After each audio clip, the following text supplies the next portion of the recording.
Uitenhage, home of Volkswagen South Africa. Fans poured into town, mingling with the cars and drivers, while factory workers lined the streets to cheer their heroes. And how does the championship leader see his chances on home soil? The expectations are high, the pressure is there. Yeah, we'd like to do well. We like the plantations, the forest stages are good, and I think it'll be good. Is the car ready? It's very difficult to judge until you get to on an event. But it feels good. We've done a small test, not enough testing though, but we've done a small test and it felt good on the test, and yeah, we just hope it stays together on the event. Surge and fans on enemy territory. Can he make it 3 VW Rally wins in a row? It's not an easy area for me. It's Volkswagen's area and all that, but the rally's been good to me. We've won it a couple of times, so we'll just hope we can keep it going. And what about the leading co-driver's chances of keeping his title chase intact? Since the last event, we should have found a third of a second a kilometre, yeah. And although it doesn't sound like a lot, if you add that up over 200 kilometres, it is a lot. With cars from Volkswagen, Toyota, Subaru and Mitsubishi competing against each other, why do manufacturers get involved in rallying? The CEO of VW South Africa, Andreas Tostman, explains. For us it's important to have the rally here because we are since more than 20 years in the rally sport involved. And that's for us very important to bring this to Uitenhage and to demonstrate what we do with the rally sport and with our cars here. And that's the event of the year, I believe, for the rally sport, for Uitenhage and for us to have this here.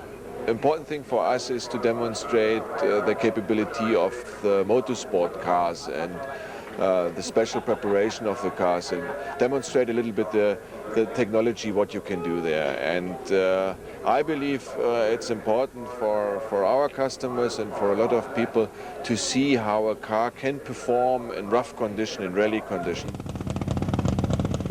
Now let's get down to the action with 2 short stages around the streets of Uitenhage, the first starting in front of the Volkswagen factory. Hergen Fecken and Pierre Arrie set the benchmark time in their BP Volkswagen Golf with a time of 2 minutes 21 seconds around the 1.46 kilometer stage, the Golf very nimble in these situations.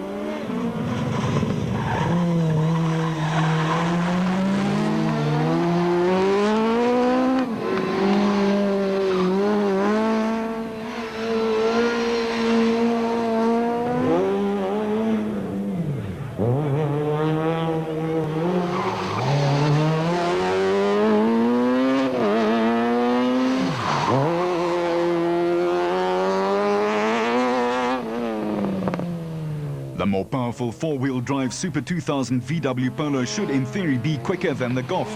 Watch the clock and see if Enzo Keen can put theory into practice as he slides his car around these tight confines. No can do and a second slower.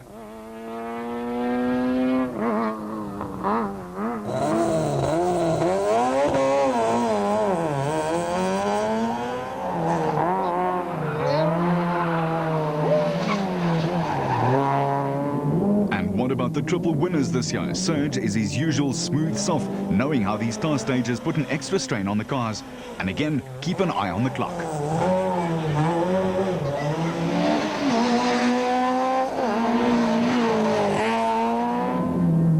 Surge couldn't match Enzo's time and couldn't beat the Golf either.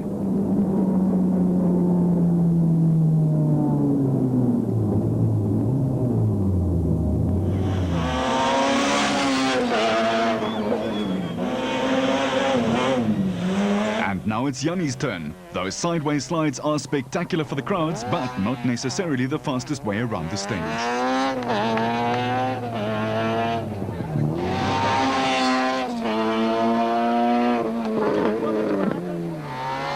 There's the finish.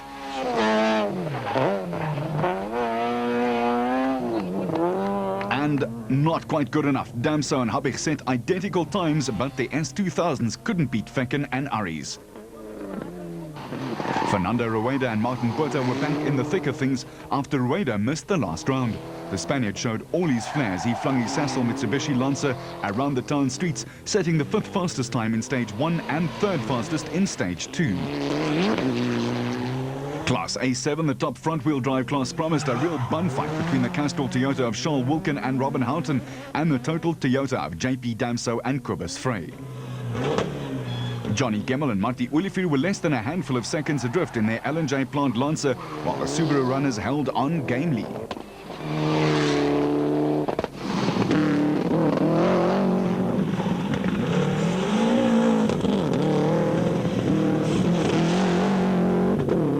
Etienne Lawrence and Andre Vermeulen, it was to be another disastrous event, their fifth retirement in a season from hell. Engine just went on this last corner. I can't really tell. We did testing on Sunday. It was fine. Everything was hunky-dory. No rally anymore today. Yeah, well, no fine. As Lawrence was left to rue what could have been the teams headed for a 5-lapper at the Aldo Scribante racetrack, with Fecken heading the timesheets by a second from Keen, with Damso and Habech tied for third overall. This is really close. Reverse direction at the 5-lap.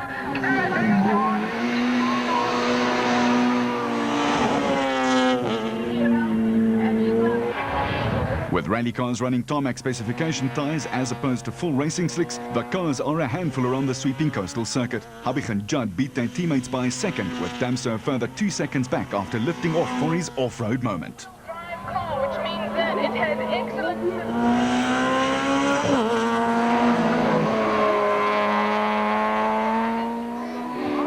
Fecken hangs on to the lead of Class A7 with former production car racer turned rallyist Charles Wilken close behind.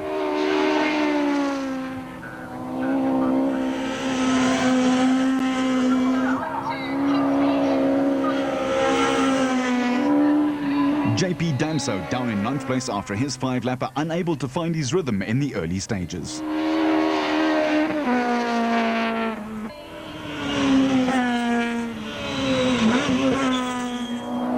The two ex-Works golfs, now in the hands of Barry Grobler and Mike Burrows and Adrian Kurth and Rikus Fourie, were closely matched during the opening skirmishes, with Grobler in the top 10 after the dash around Scribante.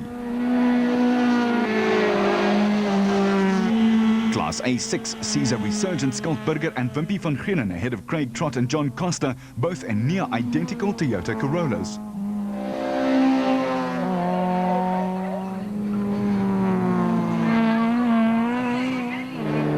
In only his second year of rallying, Jaapie van Niekerk and Greg Godridge have little circuit racing experience and drop 13 seconds to the N4 leaders Gemmel and Olivier.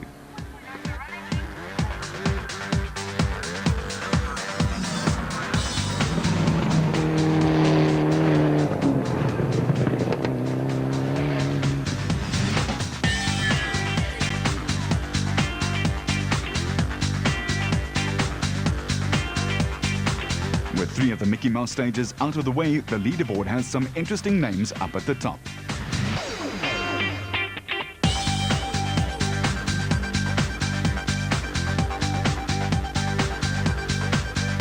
And the class leaders look familiar with the exception of Class A6 and N3.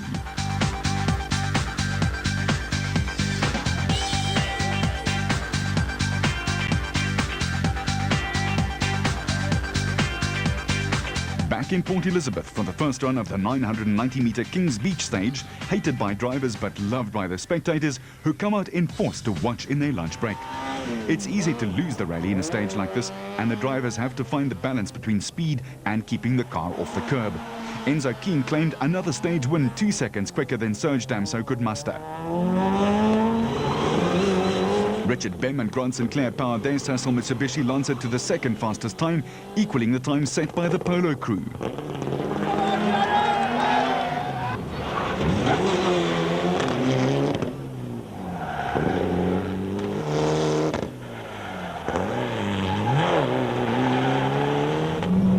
With tortured tyres screaming in protest at the abuse meted out of them, the teams filed through the stage, something to endure until the rally proper gets underway in the forests of Longmoor.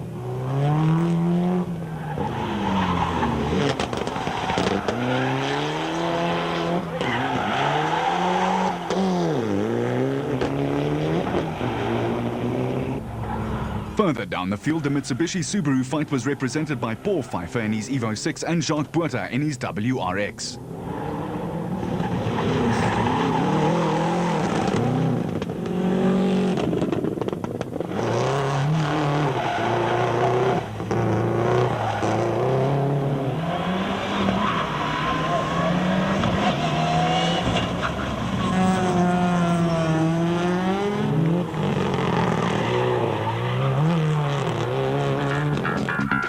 class, the real rallying could begin. The treacherous, challenging and ever-changing gravel surfaces of the Longmore Forest lay in wait.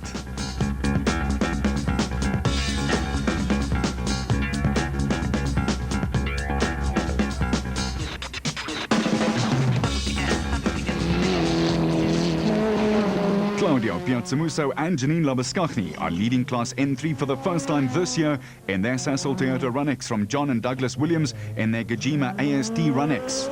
Chris de Witt and Patrick Yende are third in the total Run-X after a spin in the first stage. Rodney Fasaki and Carolyn Swan are way down in the other total Toyota after a throttle cable came loose in stage 1, dropping 47 seconds to the class leaders, and they have their work cut out to climb back into contention for class honours.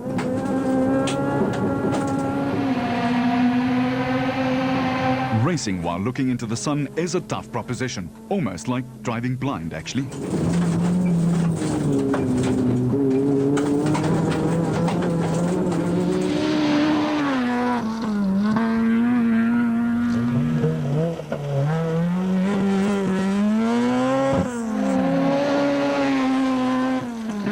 Michael Houghton and Bryn Doherty led Class A5 in their Motorola Toyota Taz from Dolph Coetzee and Megan Stowe. Coetzee had 2 punctures in open sections on the first day, while Etienne Malherbe and Henny Boertes are breathing down their necks just 11 seconds further back.